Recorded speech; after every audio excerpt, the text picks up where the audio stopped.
Bonjour à toutes et tous, je voudrais m'adresser aux habitants de la Seine-Saint-Denis et en particulier à celles et ceux de Sevran, Villepinte et Tremblay, puisqu'il s'agit de la circonscription que j'ai l'immense honneur de représenter à l'Assemblée nationale, pour lancer une alerte et exprimer toute ma solidarité. Alors d'abord, le message d'alerte, il est assez simple, c'est que nous sommes dans un moment très difficile face au Covid, puisque vous savez que la Seine-Saint-Denis connaît une mortalité particulièrement importante et que nous devons redoubler de vigilance pour éviter toute contagion du coronavirus. Et c'est pourquoi je voudrais d'abord vous dire que tous les gestes barrières dont vous entendez parler ici et là doivent être appliqués de façon assez stricte.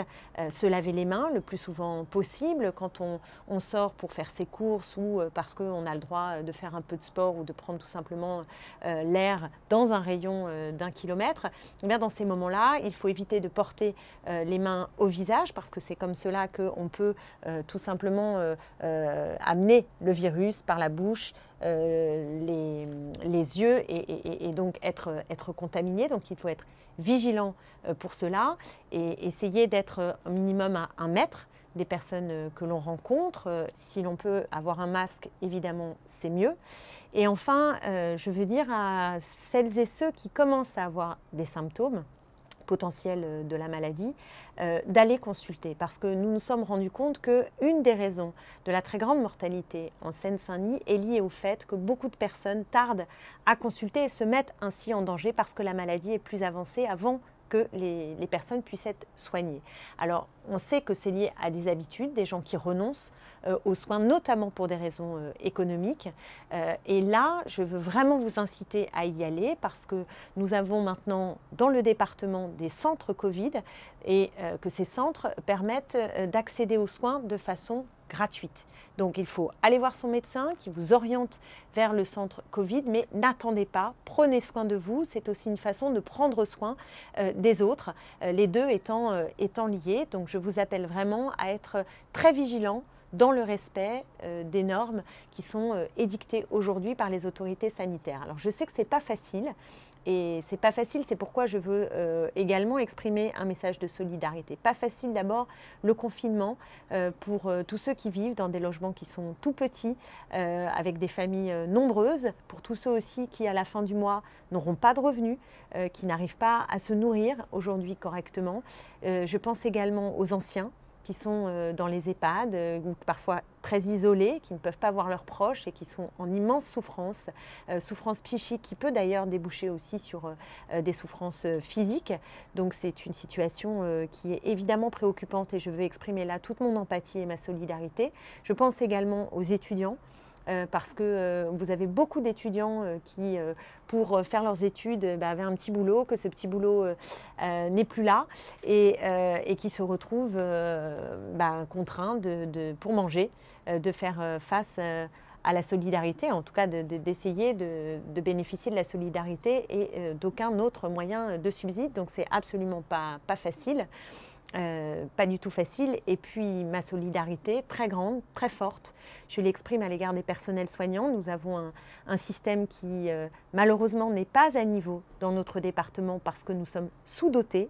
Beaucoup de villes sont des déserts médicaux, nous n'avons pas suffisamment de centres de réanimation en Seine-Saint-Denis, mais nous avons des personnels de très grande qualité et particulièrement engagés. Tous les soirs, nous leur disons merci, nous aimerions que le gouvernement fasse beaucoup mieux à l'égard de ces personnels qui exercent des missions qui sont des missions tout à fait essentielles. Et je voudrais également remercier et saluer tous ceux qui travaillent dans des métiers qui sont aujourd'hui indispensables. Indispensables parce que nous avons besoin de nous nourrir, donc il faut que la chaîne alimentaire fonctionne, parce qu'il y a encore des livreurs qui permettent de nous apporter parfois des choses qui sont tout à fait décisives pour que nous puissions survivre dans ce moment. Et donc un grand salut et merci à toutes celles et ceux qui travaillent, qui sont contraints de travailler, avec une pensée toute singulière pour ceux qui sont soumis à un dilemme absolument effroyable qui est de savoir s'ils vont travailler dans des conditions qui ne leur permettent pas d'être protégés ou s'ils ont un salaire à la fin du mois. Et ça, c'est évidemment aux entreprises et au gouvernement que la responsabilité revient.